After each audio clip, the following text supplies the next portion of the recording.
أرسلناك شاهدا ومبشرا ونذيرا وداعيا إلى الله بإذنه وسراجا منيرا. وقال النبي صلى الله عليه وسلم أنا خاتم النبيين لا نبي بعدي أو كما قال عليه الصلاة والسلام. سبحان ربك رب العزة عما يصفون وسلام على المرسلين والحمد لله رب العالمين. وقال الله تعالى في شان حبيبه يا أيها الذين آمنوا صلوا عليه وسلموا تسليما. درود پاک پڑھنے سے اللهم صل على محمد وعلى آل محمد كما صليت على إبراهيم وعلى آل إبراهيم إنك حميد مجيد. اللهم بارك على محمد وعلى آل محمد كما باركت على إبراهيم وعلى آل إبراهيم إنك حميد مجيد.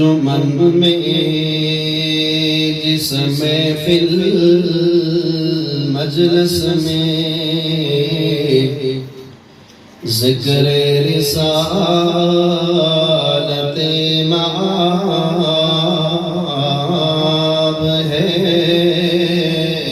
صلی اللہ علیہ وآلہ وسلم. درود پڑھیں میرے ساتھ مل کے صلی اللہ علیہ وآلہ وسلم. درود اونچا پڑھیں تو مزہ ہے. صلی اللہ علیہ وآلہ وسلم. یہ درود میں نے پورا پڑھا ہے. آدھا پڑھا ہے. علماء تو سمجھ گئے ہیں آپ پورا درود پڑھنا چاہیے. کون سا درود پڑھنا چاہیے؟ پورا درود. پورا درود یہ ہے کہ صلی اللہ علیہ وآلہ وسلم. درودوں میں سب سے افضل درود نماز والا ہے. کون سا ہے؟ نماز والا درود سب سے افضل درود ہے. تو نماز والے درود میں آپ حضرات پڑھتے ہیں اللہم صلی علی محمد وعلی آل محمد. اچھا تسی بول سو تو میں بیان کر سکسا، نہ بول سو تو میرے ہستے بیان نہیں. پہلے مشکل تو اور زیادہ مشکل. تو سب کو سکون آنا ہو سی دیکھو پسینہ ہے نظر آنے چہرے دی. میری طبیعت ناساز ہونے کی وجہ سے سفر آج نہیں کر سکتا تھا، لیکن مولانا راشد صاحب، بھائی ساجد صاحب، مولانا ابرار صاحب، ان حضرات کی دعوت اور وعدہ پورا کرنے کے لیے حاضر ہوا ہوں.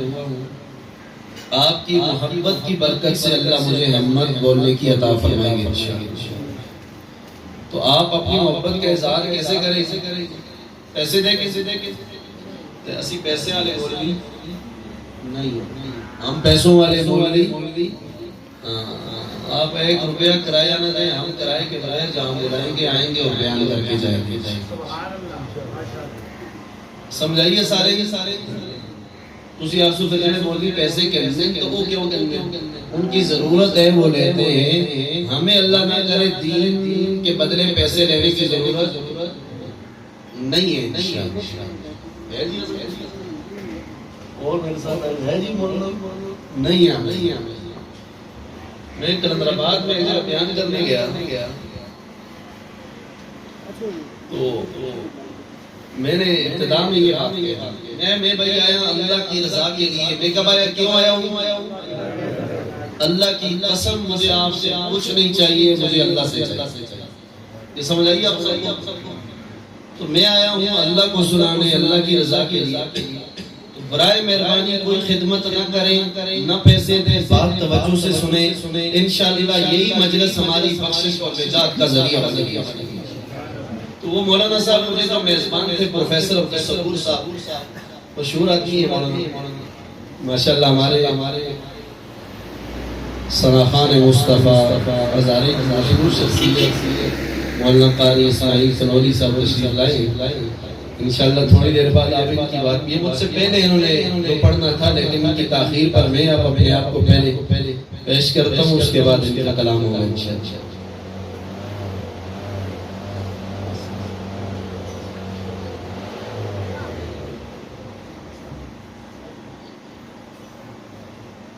آج کل موسم بدلتا ہے، ہر ایک کھنگ ہے، زکام بخار ہے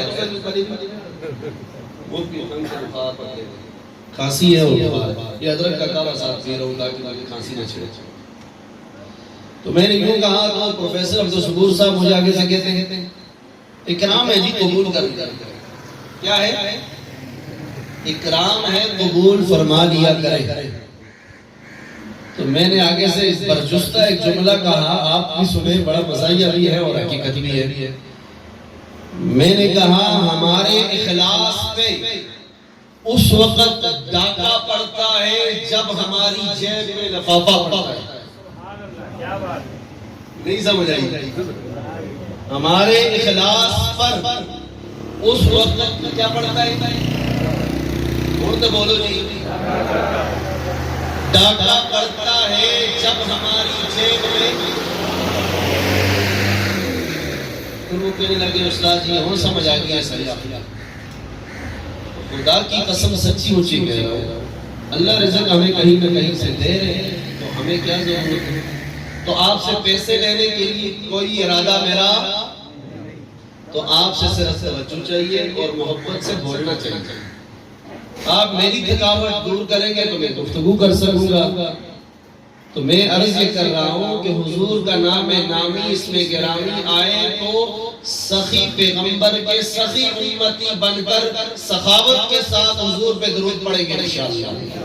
تو کیسے پڑھیں گے؟ صلی اللہ علیہ وآلہ وسلم۔ اب میں دیکھتا ہوں جس محفل مجلس میں ذکر رسالت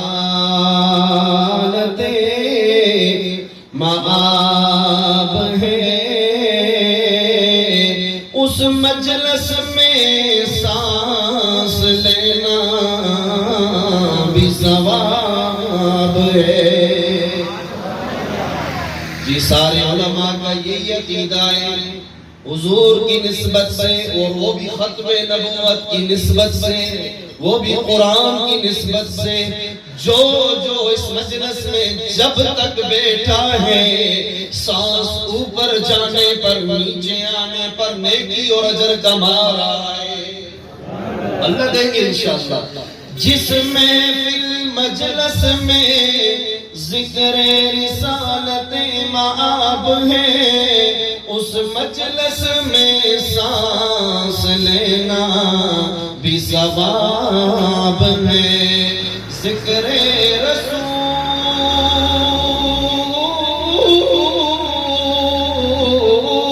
صلی اللہ علیہ وآلہ وسلم، ذکر رسول حاصل ام الکتاب ہے، ارے ان پر سلام جن کا پسینہ گلاب ہے۔ پتھر کو یوں تراشا کہ نگینا بنا دیا، پتھر کو یوں تراشا کہ نگینا بنا دیا، صحرا کو مسکرا کے مدینہ بنا دیا، دنیا بھر کے پھولوں کی خوشبو نہ چھوڑ کر میرے رب نے مصطفیٰ کا پسینہ بنا دیا۔ زندگی زمین کے سینے میں رہ گئی، جنت کنیز بن کے مدینے میں رہ گئی۔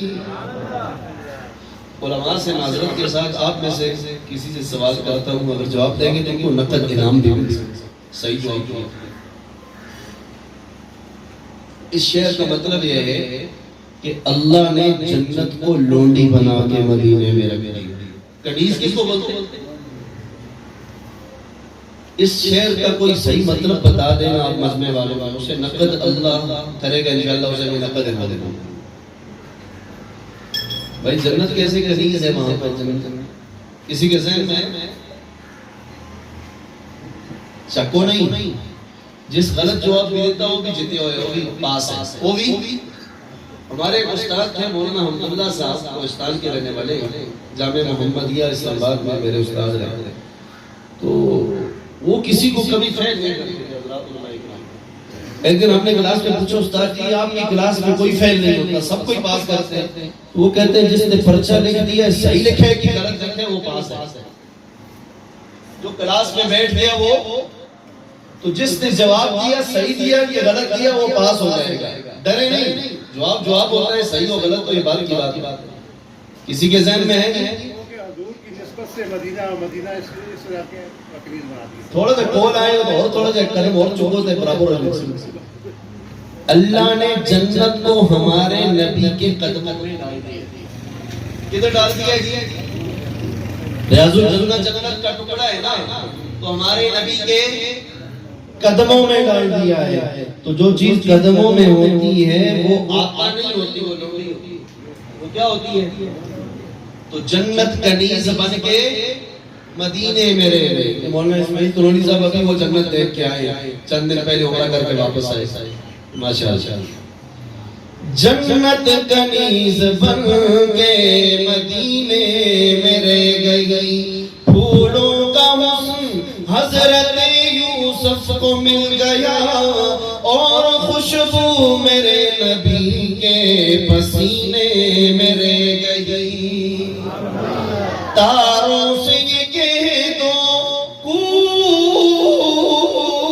کوچ کریں کہ خورشید منور آتے ہیں خورشید فارسی زبان میں سورج کو کہتے ہیں خورشید کس کو کہتے ہیں تو سب خورشید کہاں تھا کوئی تو راہ بیٹھے اتنے سورج کوئی نہیں سارے چاندی بیٹھے اتنے سورج کوئی نہیں سارے اللہ چاند بنا کے رکھے اللہ تو فارسی زبان میں خورشید سورج کو بولتے ہیں تو جب سورج طلوع ہوتا ہے تو تارے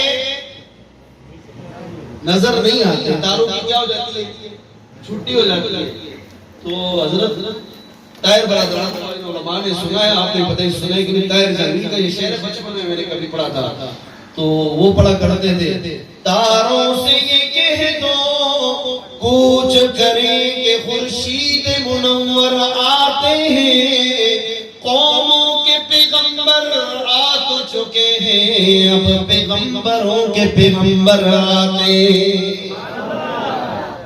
میرے انتہائی واجب الاحترام حضرات علماء کرام اور میرے قابل قدر میرے بزرگوں اور میرے عزیز بھائی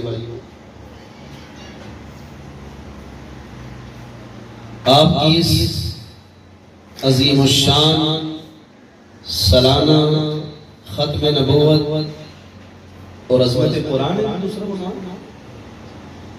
ختم نبوت کانفرنس ہے سالانہ اس میں ماشاءاللہ بچوں کی یہ سالانہ ختم نبوت کانفرنس ماہ ستمبر میں اور ربیع الاول اس دفعہ یہ دونوں اکٹھے ہوئے بولے سبحان اللہ ستمبر انگریزی مہینہ ہے اور ربیع الاول عربی مہینہ کہہ لے ہجری مہینہ کہہ لے اسلامی مہینہ ہے تو ربیع الاول کو بھی حضور کے ساتھ نسبت ہے اور 7 ستمبر کو بھی ہمارے نبی کے ساتھ نسبت ہے کہ نہیں تو اس دفعہ یہ بڑی سعادت ہے کہ پاکستان میں ستمبر اور ربیع الاول پاکستان والوں کے لیے اکٹھا ہوا بولے الحمدللہ تو اس موقع پر حضرت اقدس مولانا ابرار صاحب ان کے رفقاء آپ حضرات نے اپنی سالانہ ختم نبوت کانفرنس کو رکھا مجھے یہاں بولنے اور آنے کی دعوت دی اللہ مکم بولنا دی ہمت بھی دے مجھے مشکل پیش آ رہی ہے تنگی سے محسوس ہو صحت دینے والا کون ہے اللہ ہے دل دلوں کا قسم میں کوئی آدمی صحیح سوال کرسی ہے انشاءاللہ اللہ تعالیٰ قبول فرمائے یہ تجربہ میں نے بارہا کیا ہے کیونکہ آپ میرے لیے خلوص سے دعا مانگیں گے کوئی مطلب مقصد غرض تو ہے نہیں تو آپ دل دل میں اللہ سے کہہ رہے ہیں اللہ مولوی صاحب صبر کر کے اقتباس سے آیا ہے اس کی صحت اس کو صحت عطا فرما تو عرض یہ کر رہا تھا کہ یہ ختم نبوت کانفرنس کے اندر اللہ نے ہمیں اس عظیم نسبت کے ساتھ کہ ہم خاتم النبیین پیغمبر کی ختم نبوت پہ نہ صرف عقیدہ رکھنے والے ہیں بلکہ عقیدہ ختم نبوت پر مر بیٹھنے والے ہیں یہ صحیح ہے یا غلط ہے ہم صرف ختم نبوت کا عقیدہ ہی رکھنے والے نہیں بلکہ اپنے نبی کی ختم نبوت پر مر بیٹھنے والے ہیں انشاءاللہ آپ تھوڑی دیر گفتگو سنیں گے تو آپ کو سمجھ آئے گی کہ مر مٹنا چاہیے یا نہیں عقیدہ ختم نبوت کے حوالے سے آپ حضرات 2 باتوں سے پہلے سے باخبر اور واقف ہیں کچھ باتیں اور عرض کروں گا پہلی بات جو آپ کے ذہن میں ہے وہ یہ ہے کہ ہم کتنا جانتے ہیں کہ ہمارا عقیدہ ختم نبوت کا ہے کہ مراد ہمارے نبی سب سے بولے نا جی، اونچا بولو اور اونچا بولے. ہمارے نبی سارے نبیوں میں سب سے آخری نبی ہیں. نبوت کا دروازہ بند ہو گیا. اب ہمارے نبی کے بعد کوئی اور نبی نیا قیامت تک. یہ مطلب پہلے سے جانتے ہیں نا. اب سنیں. دوسری بات، آپ ختم نبوت کے حوالے سے میرے بھائی سارے ہی جانتے ہوں گے کہ الحمدللہ ملک پاکستان کے مسلمانوں کو، علماء کو یہ اعزاز حاصل ہے کہ ہمارے نبی کے ختم نبوت کے منکروں، مرزائیوں اور قادیانیوں، پرویزیوں سب کو ملکی سطح پر قانونی اور آئینی طریقہ سے غیر مسلم قرار دیا جا چکا ہے. یہ سب کو پتہ ہے کہ مرزائی اور قادیانی کیا ہے. اس موضوع پر میں نہیں کروں گا. یہ جو دو باتیں آپ کو پہلے سے پتہ ہیں، اس موضوع پر میں بات نہیں کروں گا. یہ تو آپ کو پتہ ہے. اب جو اس سے متعلق جو باتیں آپ کے علم میں نہیں ہیں وہ سنانے سفر کر کے آپ کی خدمت میں حاضر ہوا ہوں. پہلی بات آپ توجہ سے سنیں. تمہیدی باتیں ہیں، سبق ہے، یاد کیجئے گا ضرور. اگر حضور سے محبت ہے تو یہ 10 ساری زندگی اپنے سینے میں سے جگہ دیجئے گا. پہلی بات تو میں سوال سے شروع کرتا ہوں. سوال یہ کہ آپ میں سے کوئی میرا بھائی یہ سوال کرے کہ جی عقیدہ ختم نبوت سارے مسلمانوں کا اجماعی عقیدہ ہے، ہم سارے نبی کو آخری نبی، اپنے نبی کو آخری نبی مانتے ہیں نا سارے. اچھا مرزائی قادیانی بھی کافر ڈکلیئر ہو گئے، قانون پاس ہو گیا کہ یہ نبی کے گستاخ ہیں، یہ کافر ہیں. یہ بات ہو گئی. اب یہ علماء کسی اور موضوع پر جلسے کریں، یہ مولانا ابرار صاحب کسی اور عنوان سے سالانہ تقریب کیا کریں. یہ ختم نبوت کے عنوان پر دوبارہ جلسے کرنے کی ضرورت کیا ہے؟ سمجھ آیا سارے سوال؟ بھائی ہم آپ سارے ختم نبوت پر عقیدہ رکھتے نہیں رکھتے. آپ سارے مرزائیوں کو کافر بھی سمجھتے ہیں. جب سارے انہیں کافر سمجھتے ہیں اور عقیدہ ختم نبوت پر پکا ایمان بھی ہے، تو پھر ختم نبوت پر جلسے، کانفرنسیں، درس ختم نبوت، سالانہ عظیم الشان ختم نبوت کانفرنس یہ کیوں رکھی جاتی ہے؟ اس کا جواب سنیے. ایک ہوتا ہے عقیدہ بیان کرنا اور ایک ہوتا ہے عقیدے کا دفاع کرنا. عقیدے کا دفاع کیا کہتے ہیں؟ ایک ہوتا ہے گھر بنانا، گھر تو بن گیا، اب اس گھر کی حفاظت کرنا. ایک ہوتا ہے ادارہ قائم کرنا، ادارہ قائم ہو گیا، اب اس ادارے کی نگہبانی، چوکیداری کرنا. یہ دو الگ الگ چیزیں ہیں یا نہیں؟ ختم نبوت کا عقیدہ امت مسلمہ نے اپنا لیا. مرزائی قادیانی غیر مسلم بن گئے، کافر قرار دیے جا چکے، لیکن عقیدہ ختم نبوت کا دفاع اور اس کی حفاظت ہر مسلمان کی ذمہ داری ہے یا نہیں؟ ذمہ داری کیوں ہے؟ آپ کہیں گے کیوں ہے، تو میں کہوں گا یہ ہمارے نبی کی عزت کا مسئلہ ہے. کس کا مسئلہ ہے جی بولیے؟ ہمارے نبی کی ناموس کا مسئلہ ہے، ہمارے نبی کی عزت کا مسئلہ ہے. کیسے جی؟ میرے سر کی پگڑی، میری دستار میری عزت ہے، آپ کے سروں پہ ٹوپیاں آپ کی عزت ہے. کوئی مسلمان آپ کی ٹوپی اٹھائے، پھینکے، پاؤں سے روندے، آپ اپنی عزت کے خلاف سمجھیں گے نہیں سمجھیں گے؟ تو میرے پیغمبر کے سر پر میرے رب نے جو ختم نبوت کی دستار کو سجایا تھا، کیا وہ میرے نبی کی عزت ہے یا نہیں؟ تو کوئی شخص یہ کہے کہ حضور کے بعد میں بھی نبی ہوں، تو اس نے ہمارے نبی کی عزت پہ حملہ کیا یا نہیں کیا؟ جب اس نے ہمارے نبی کی ناموس اور عزت پہ حملہ کیا تو وفادار امتی ہوتے ہوئے ہمیں اپنے نبی کی عزت کا محافظ بننا چاہیے نہیں بننا چاہیے؟ تو عقیدہ ختم نبوت کی حفاظت ضروری ہے یا نہیں؟ یہ جلسے، یہ تقریب اس لیے ہوتے ہیں، تقریبات ہوتی ہیں کہ تاکہ حضور کی ختم نبوت کا دفاع جب تک اس جسم میں جان ہے کرتے رہیں گے انشاءاللہ. ایک بات دوسری بات آپ سے یہ گزارش کر دیا عقیدہ ختم نبوت لہجے والی تقریر میں آخر میں آپ کو تھوڑی سنا دوں گا کچھ سبق یاد کروانا چاہتا ہوں یہ یاد کر کے جائیں بزرگ بھی جوان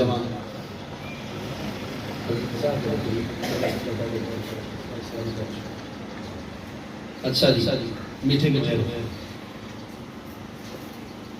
عقیدہ ختم نبوت ہمارے عقائد کی بنیاد ہے ہمارے عقائد کی بنیاد ہے ایک جڑا گیسٹ ہاؤس ہے بلڈنگ ہے اس کی نیچے بنیادیں ہیں زمین میں بنیاد نہ ہو تو یہ بلڈنگ کھڑی بنیاد ہوگی تو بلڈنگ کھڑی ہوگی اب عقیدہ ختم نبوت ہمارے سارے عقیدوں کی آپ کہیں گے کیسے میں اس طرح عرض کرتا ہوں سنیے پہلی امتوں میں اور اللہ نے اس امت میں یہ فرق رکھا ہے ایک جملہ آپ نے تبلیغ میں وقت کس کس نے لگائے ہیں کچھ روزہ کچھ چلا کچھ 4 مہینے ماشاءاللہ کتنے سارے آپ نے لگائے تبلیغ میں آپ نے یہ جملہ سنا ہوگا کہ اللہ نے پہلی امتوں کو صرف دین لیا اللہ نے اس امت کو دین بھی دیا اور دین کی محنت بھی یہ جملہ سنا ہے کہ نہیں اللہ نے پہلی امتوں کو دین دیا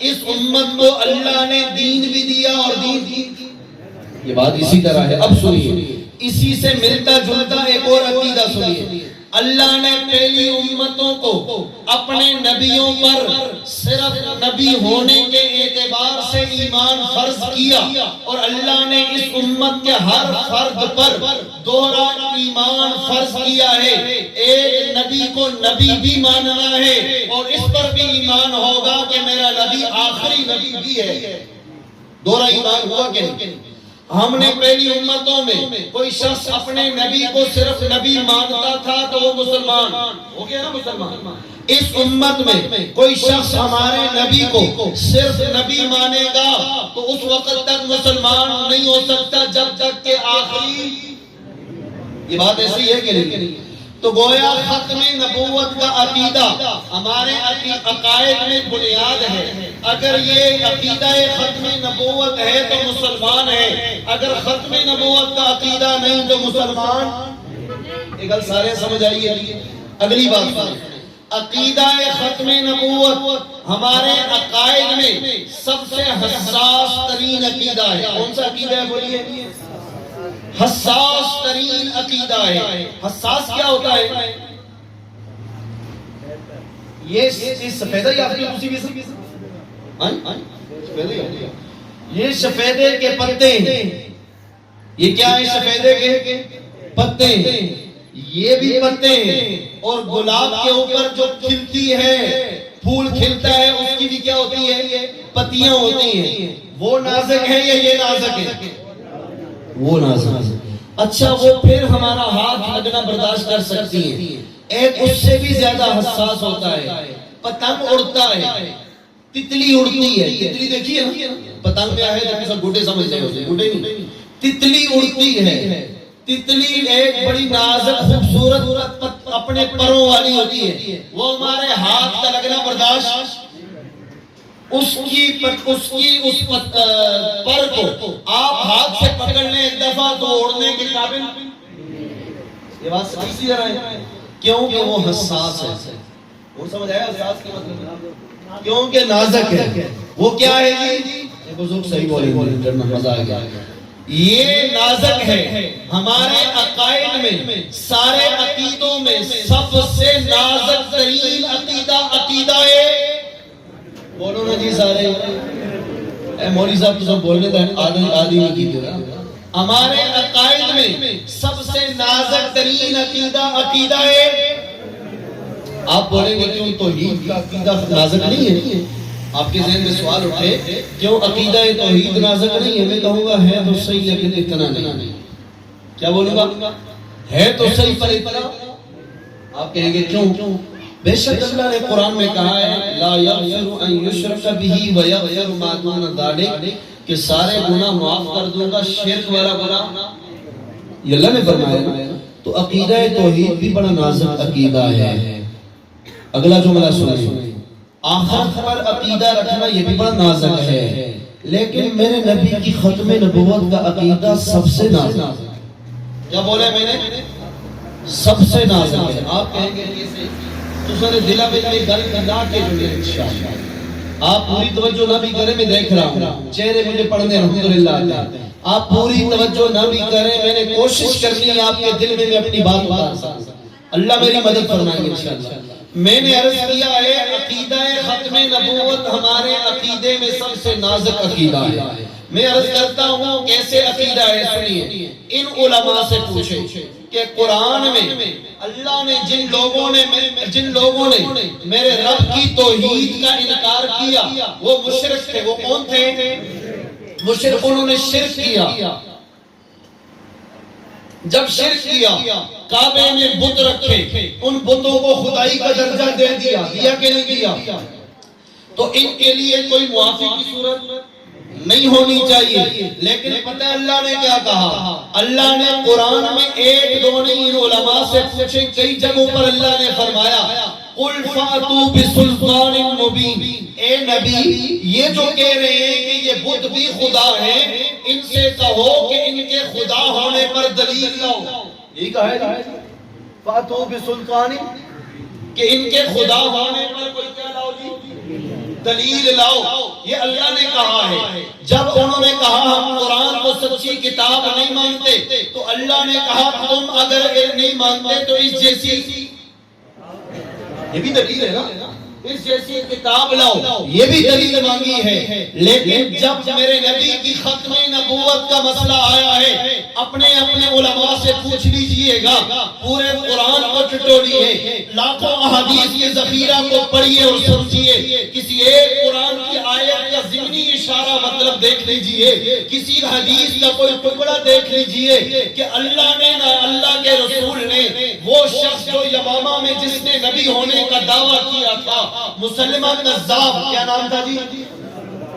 اس مسلمہ کذاب نے جب نبی ہونے کا دعویٰ کیا تو جیسے مشرکوں سے اللہ نے کہا دلیل لاؤ، جیسے منکروں سے اللہ نے کہا دلیل لاؤ، تو اللہ یہاں بھی کہتے کہ مسلمہ جو نبی ہونے کا دعویٰ کرتا ہے اپنے نبی ہونے پر کہا ہے، علماء سے پوچھو کہا ہے، پورے قرآن کسی حدیث میں کہا ہے؟ کیوں نہیں کہا؟ جب میرے رب کی ذات کا مسئلہ تھا، اللہ کے ساتھ شرک ہو رہا تھا، تو اللہ نے کہا کیا لاؤ؟ تو جب میرے نبی کی ختم نبوت کا مسئلہ آیا تو اللہ نے یہاں کیوں نہیں کہا دلیل لاؤ؟ سمجھ آئے مسئلہ کیا ہے؟ مسئلہ یہ ہے کہ امام اعظم ابو حنیفہ رحمت اللہ علیہ نے اسے واضح کر دیا۔ آپ نے یہ فتویٰ سنا ہوگا، امام اعظم رحمت اللہ علیہ فرماتے ہیں جو شخص کہے میں نبی ہوں، جھوٹا نبوت کا دعوے دار ہو، کوئی اس امت کا مسلمان جو ہمارے نبی کو باوجود یہ کہ آخری نبی بھی مان رہا ہو، اگر اس جھوٹے نبی سے اتنا کہہ دے تیرے نبی ہونے کی دلیل کیا ہے، تو امام اعظم فرماتے ہیں یہ سوال کرنے والا دار اسلام سے۔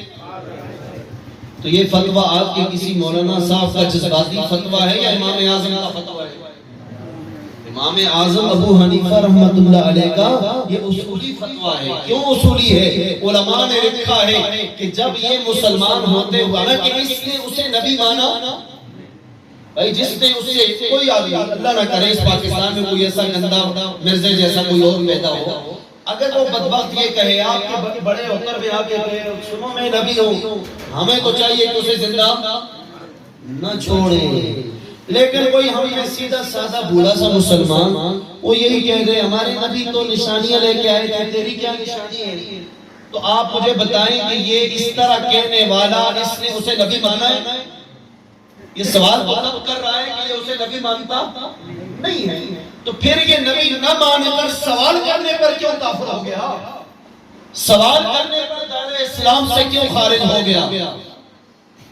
تو علماء نے بڑی قیمتی بات لکھی ہے۔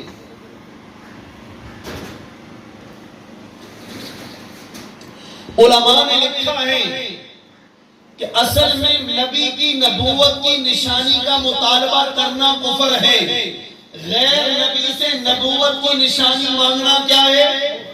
کیوں؟ اس لیے کہ نبی کی نبوت پر نشانی معجزہ ہوتا ہے، اور معجزہ نبیوں کے ساتھ خاص ہوتا ہے۔ جو چیز نبی کے ساتھ خاص ہو وہ غیر نبی سے مانگی جائے تو یہ کیا ہے؟ جو چیز نبیوں کے ساتھ خاص ہو اسے غیر نبی کی طرف منسوب کرے تو کیا ہے؟ کفر ہے۔ تو یہ نشانی مانگنے والا کافر ہو جاتا ہے۔ اب جب مسلمہ قذاب نے کہا میں نبی ہوں تو کسی ایک صحابی نے بھی اس سے نہیں کہا کہ تیرے نبی ہونے کی دلیل کیا ہے، تیرے نبی ہونے کی نشانی کیا ہے، تیرے نبی ہونے کا ثبوت کیا ہے۔ علماء نے لکھا ہے یہی اس بات کی نزاکت ہے، اس مسئلے کا نازل ہونا ہے۔ اللہ نے اپنی ذات توحید کے مسئلے میں کہا دلیل لاؤ، قرآن کی باری آئی کہا دلیل لاؤ، میرے نبی کی ختم نبوت کا مسئلہ آیا تو دلیل نہیں مانگی۔ یہ اس بات کی دلیل ہے کہ ہمارے عقائد میں سب سے حساس عقیدہ ہے۔ یہ گل سارے سمجھ آئیے؟ آگے سنیے، دین کے لیے قربانی ضروری ہے۔ دین بغیر قربانی کے پھیلائے، یا آپ تبلیغ والوں سے سنتے ہیں بھائی دین کے لیے قربانی ضروری ہے، بلکہ ہم نے تو یہاں تک سنا ہے جس قدر قربانی ہو اس قدر رب کی مہربانی ہوگی، جس قدر نیچے سے قربانی ہوگی اسی قدر رب کی، یہ تو ہوتا ہے۔ اب سارا دین یہ علماء مدرسہ چلا رہے ہیں بغیر قربانی کے چلا رہے ہیں یا قربانی کے ساتھ؟ بولو جی، یہ آستہ کہاں بول دے ہو کہ تو سب کو پتہ ہی نہیں رہتے کہیں گزرتی ہے، یا اس لیے بولتے ہیں کہ آپ کو نہیں خبر ان پہ کیا گزرتی ہے۔ مدرسے چلانا اتنے آسان،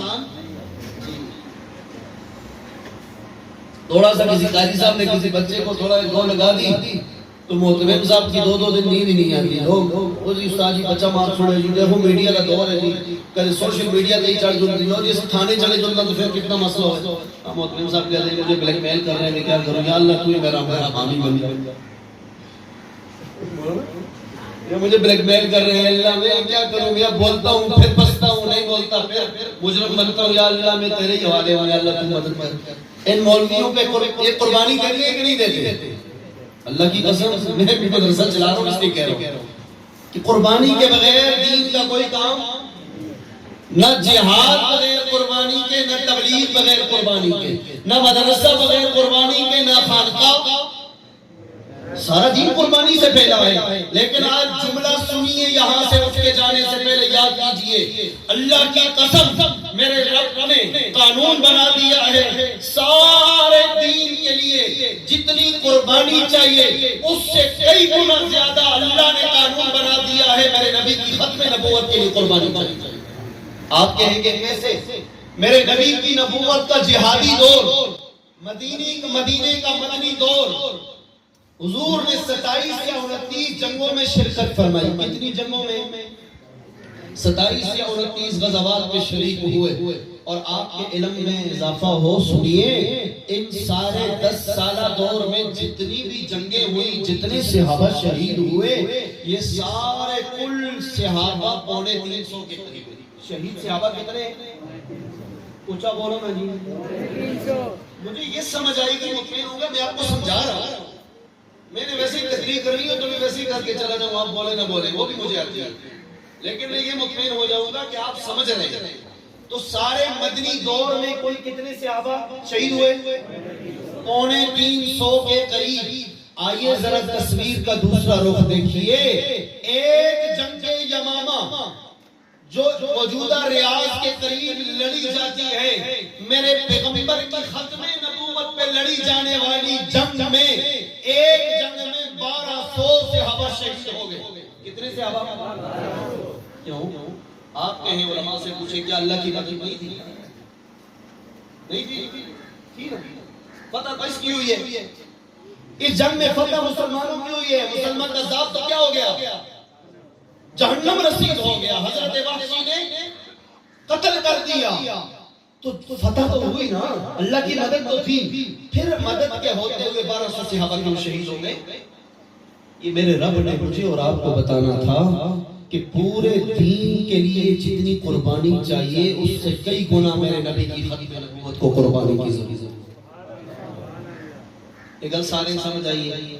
اب ذہن بنا لیں کہ آج سے 70-80 سال پہلے جب ملک پاکستان بنا، تحریک ختم نبوت عروج پر تھی، آغا شورش کاشمیری کا ذکر مولانا صاحب ندیم فرما رہے تھے، عطا اللہ شاہ بخاری، مناظر حسن گیلانی، بڑے بڑے اس وقت کے اکابر علماء، ان حضرات نے عوام میں شعور پیدا کیا، ہزاروں لوگوں نے قربانیاں دی کہ نہیں دی، ہزاروں لوگ شہید ہوئے، تو ملک میں آئین بنا کہ حضور کی ختم نبوت پہ عقیدہ نہ رکھنے والا کون ہے؟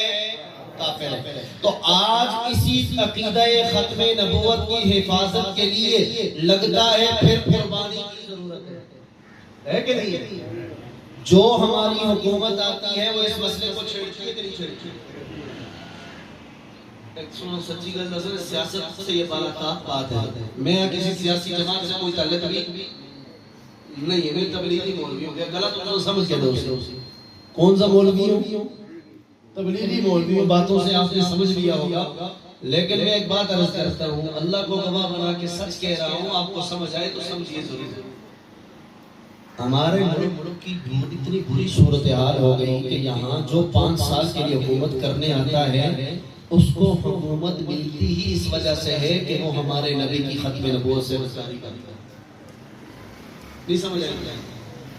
اور تسی آپ سو تو سمجھ چڑھا کہ رول لکھی ہوئے واسطوں ہمارے لیڈروں کو کیا کہہ دیا، کوئی پی ٹی آئی والا ہوگا کہ ہمارے لیڈروں کو کیا کہہ دیا، کوئی پی پی والا ہوگا کہ ہمارے لیڈروں کو کہہ دیا، لیڈروں کی بات نہیں ہے، اللہ کی قسم میں نظام اور سسٹم کی بات کر رہا ہوں، سنیں۔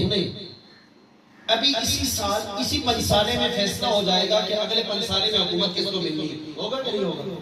یہ گل تو پتہ ہے سارے، وہ فیصلہ کرنے والے کریں گے، ہم تو نہیں کرتے، جنہوں نے حکومت دینی ہے وہ کریں گے۔ تو پتہ ہے کس شرط پہ فیصلہ ہوتا ہے؟ ایگریمنٹ ہوتا ہے، معاہدہ ہوتا ہے، اس معاہدے میں بہت ساری شرائط ہوتی ہیں، اور ایک بڑی شرط نمایاں اوپر سر فہرست ہوتی ہے کہ اگر اگلے 5 سالے میں آپ کو حکومت ہم دیں تو آپ مرزائیوں اور قادیانیوں کو مسلمان قرار دیں گے کہ نہیں دیں گے؟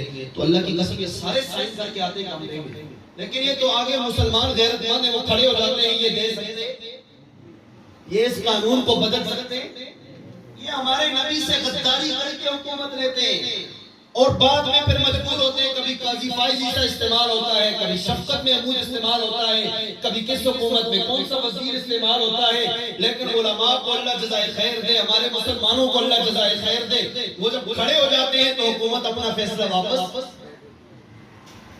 یہ گل سچی ہے یا نہیں ہے؟ ہر 5 سال میں یہی ہو رہا ہے۔ تو یہ آپ کو ہم اس لیے جگا رہے ہیں کہ اگر عقیدہ ختم نبوت پر مر مٹنے کی ضرورت پڑی تو علماء کا ساتھ دیں گے یا نہیں دیں گے؟ تو یہ عقیدہ ختم نبوت پر کانفرنس وقت کی ضرورت ہے یا نہیں ہے؟ یہ وقت کی ضرورت ہے۔ اب جو میں نے عقیدہ بیان کیا ہے وہ تو میں نے تمہید میں جو جملے کہے کہ حساس ترین عقیدہ ہے، اہمیت کا حامل عقیدہ ہے، بنیادی عقیدہ ہے، اور قربانی مانگنے والا عقیدہ ہے۔ کیا مانگنے والا؟ قربانی مانگنے والا عقیدہ ہے۔ یہ باتیں آپ نے سمجھی۔ اب قرآن کی جو آیت میں نے پڑھی ہے سنیے، فرمایا یا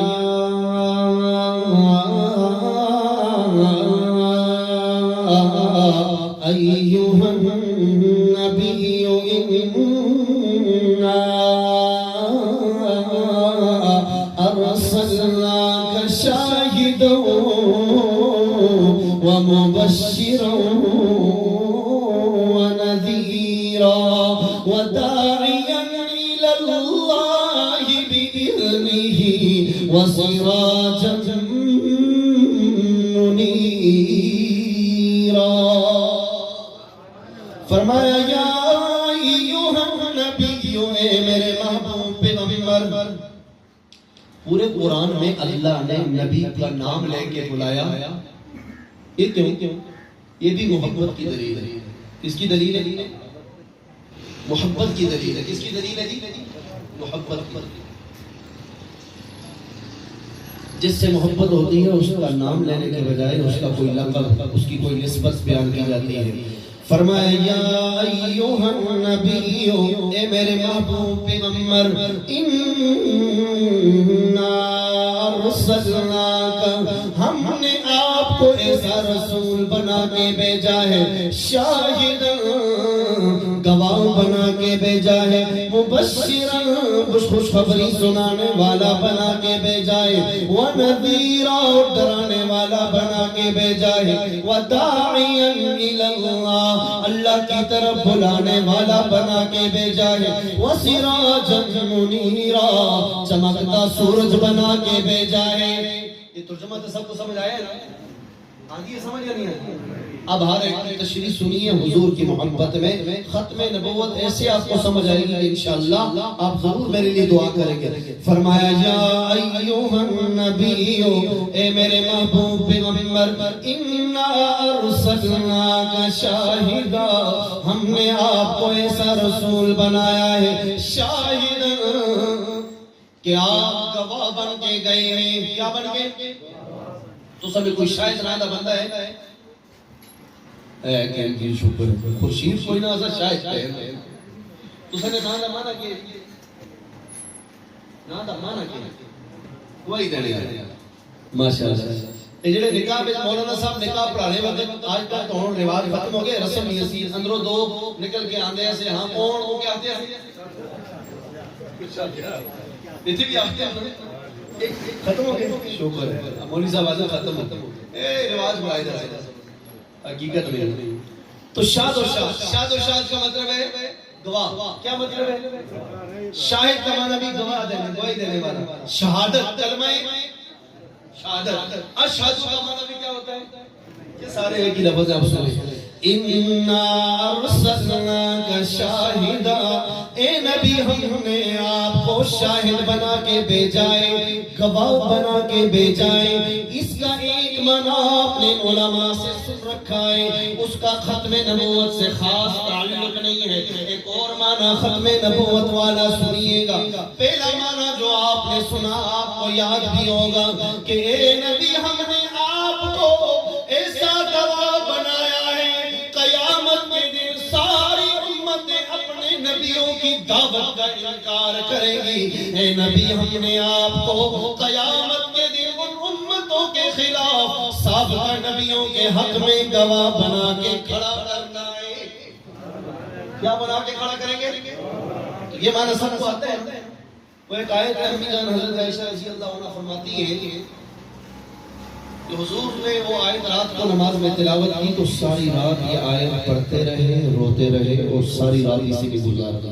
اس آیت میں بھی یہی مطلب ہے فَكَيْفَ إِذَا جِئْنَا مِن كُلِّ أُمَّةٍ بِشَهِيدٍ وَجِئْنَا بِكَ عَلَى هَؤُلَاءِ شَهِيدًا۔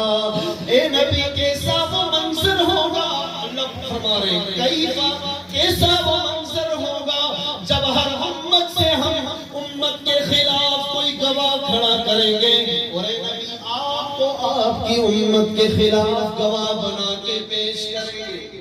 حضور اس پہ ساری رات روتے رہے کہ کتنا مشکل مرحلہ ہوگا کہ مجھے اپنی امت کے گنہگاروں کے خلاف کیا دینی پڑے گی، اور نبی کی گواہی پر سزا ہوگی۔ نبی کی گواہی پر کیا ہوگی؟ پتہ ہے یہ گواہی کیوں مشکل ہوگی؟ خدا نخواستہ ہم میں سے کسی کے بچے سے اللہ نہ کرے، اللہ نہ کرے، کسی کوئی مسلمان اس کے بچے سے قتل ہو گیا، اب عدالت میں اس کا کیس چل رہا ہے، گواہی پہ رکا ہوا ہے، گواہ اگر سچی گواہی دے دے تو اسے سولی چڑھنا ہے، سزا ملنی ہے، اور گواہ باپ، اس بیٹے کے قاتل ہونے کا گواہ کون ہو؟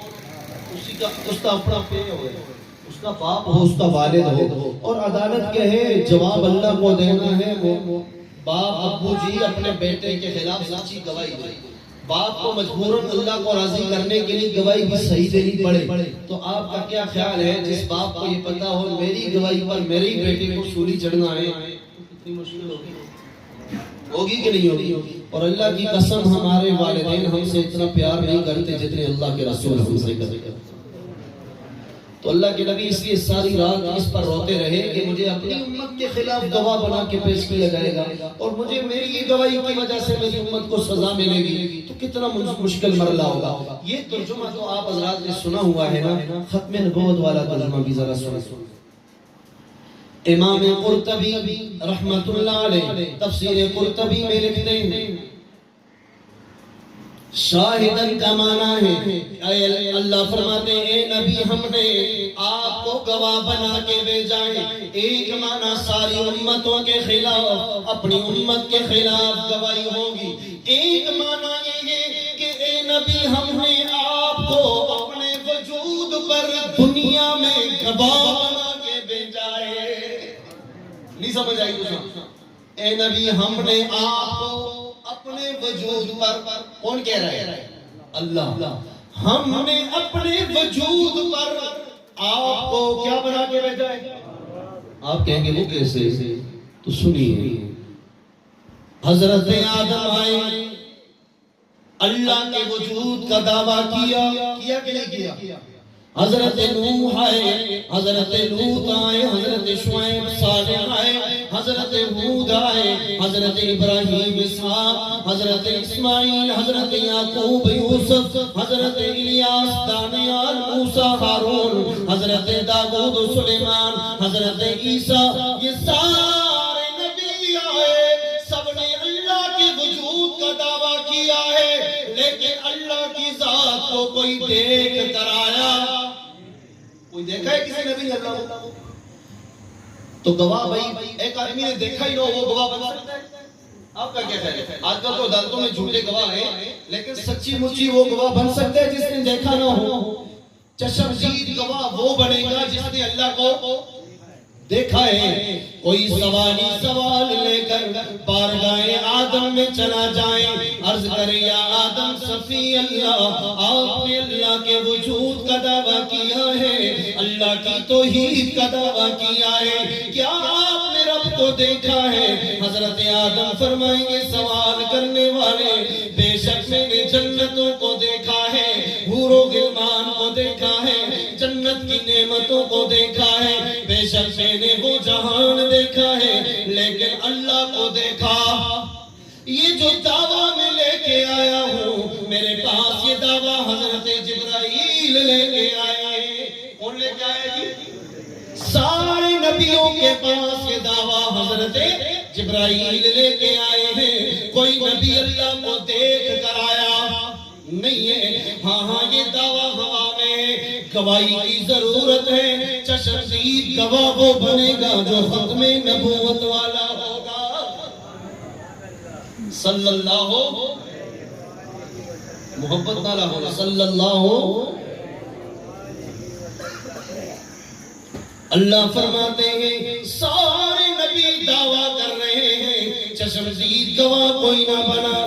آخر میں باری آئی میرے آپ کے نبی خاتم النبی حضرت محمد رسول اللہ صلی اللہ علیہ وآلہ وسلم کی. عرض کی یا رسول اللہ, یہی سوال ہم بارگاہ مصطفی میں عرض کرتے ہیں یا رسول اللہ, یا رسول اللہ, سارے نبیوں کی طرح آپ نے دعویٰ کیا ہے, اللہ کے وجود کا دعویٰ, اللہ کی توحید کا دعویٰ. گواہ کون ہے؟ دیکھا کس نے ہے؟ کون دیکھ کے آیا ہے؟ چشمدید گواہ پیش کیجئے. میرے نبی کا جواب ہوگا, او میرے سوال کرنے والے امتی, تو نے قرآن نہیں پڑھا, سورہ نجم نہیں پڑھی.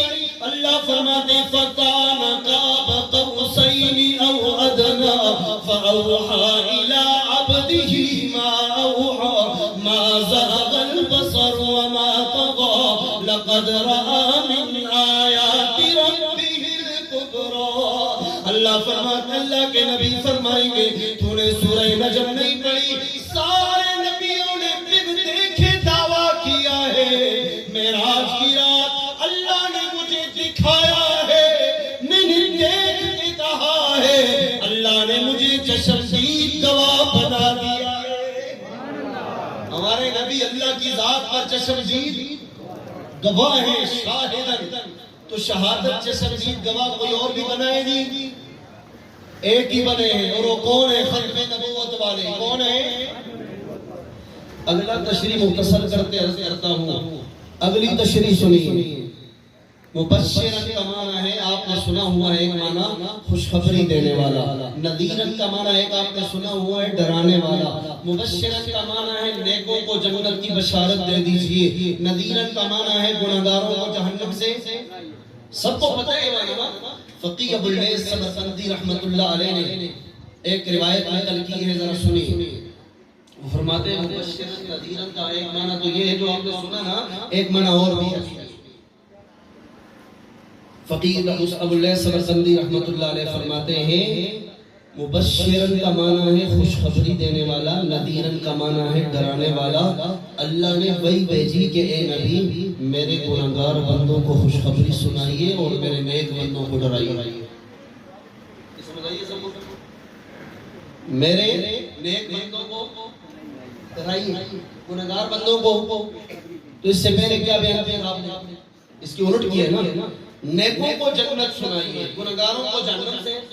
یہ پہلے والا معنی ہے۔ یہ دوسرا معنی نیکوں کو ڈرائیے، گناہگاروں کو خوشخبری سنائیے۔ عرض کی یا اللہ نیکوں کو کیسے ڈراؤں؟ اللہ نے فرمایا اس طرح کہ اپنے میرے نیک بندوں کو کہہ دیجئے کہ اپنی نیکیوں پر گھمنڈ نہ کرنا، اگر میری پکڑ کا فیصلہ ہوا تو تمہاری نیکیاں مقابلہ۔ تو نیک آدمی ڈرتا رہے، نیک آدمی، اسی لیے اللہ نے قرآن میں کہا تو صحیح عالم ربانی جتنا زیادہ علم والا ہوگا اتنی زیادہ ڈرنے والا ہوگا۔ تو نیکوں کو ڈرائیے، کیا کہا نیکوں کو، اور گناہگاروں کو خوشخبری سنائیے۔ عرض کیا رسول اللہ یا اللہ گناہگاروں کو کیسے خوشخبری سناؤں؟ اللہ نے فرمایا میرے گناہگار بندوں کو کہیے کہ میری رحمت سے مایوس نہ ہونا، اگر اس سارے خلا کو گناہوں سے بھر دو میری رحمت۔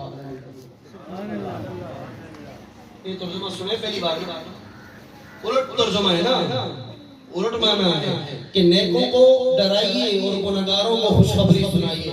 یہ ایک معنی ہے مبشرا ونذیرا وداعیا الی اللہ، اور نبی ہم نے آپ کو اپنی طرف بلانے کے لیے داعی بنا کے بھیجا ہے۔ آپ کا کام لوگوں کو بلانا ہے، دعوت دینا ہے، میری طرف بلانا ہے۔ وسراجا منیرا، مختصر کرتے ہیں آخری جملے پہ بات ختم کرتا ہوں۔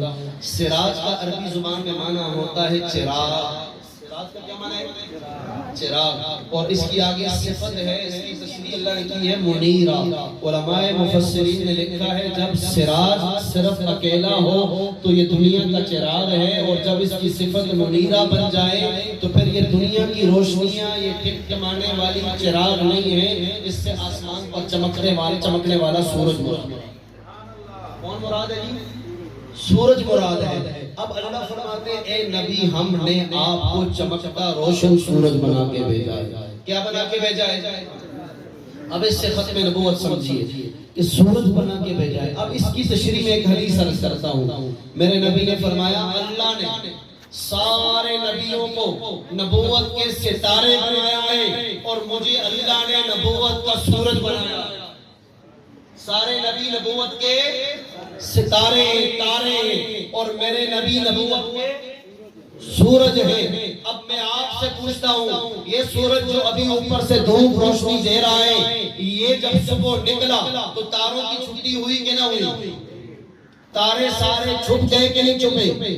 اچھا بتائیں تارے ختم ہوئے یا چھپ گئے؟ دنیا سے ختم۔ گویا ہمارے نبی کا نبوت کا سورج طلوع ہوگا تو ہمارے نبی سارے نبیوں کی نبوت چھیننے نہیں آئے، ان کی نبوت کی روشنی ختم ہو جائے گی، وہ نبی رہیں گے۔ نہیں سمجھ میں بھائی ایسا ہے کہ سب کا نبیوں میں اب کوئی نبی نہیں رہا، ایسا تو نہیں، وہ نبی ہے، ان کا درجہ نبیوں والا ہے۔ لہذا سورج کے حضور نے فرمایا یہ سارے سابقہ نبی نبوت کے ستارے ہیں اور مجھے اللہ نے نبوت کا سورج بنایا ہے، اور سورج آ جائے تو ستاروں کی وہ جو شعر میں نے شروع میں آپ کو سنایا تھا وہ اسی وجہ سے سنایا تھا کہ تاروں سے یہ کہہ دو کوچ کرے کہ خورشید منور آتے ہیں، قوموں کے پیغمبر آ تو چکے ہیں، اب پیغمبروں کے پیغمبر آتے ہیں۔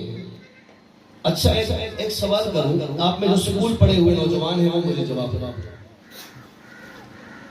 یہ جو تاروں کی روشنی ہے رات کو یہ دن کو ہوتی ہے یا نہیں؟ جی ہوتی ہے، ختم نظر نہیں آئی، کیوں بھائی بڑی روشنی جلاؤ تو چھوٹی روشنی نظر، یہی بات ہے نا. ابھی سورج بڑی روشنی ہے تو یہاں آپ اس لائٹ کو جلائیں گے تو کوئی فائدہ؟ بڑی روشنی کے ہوتے چھوٹی روشنی نظر.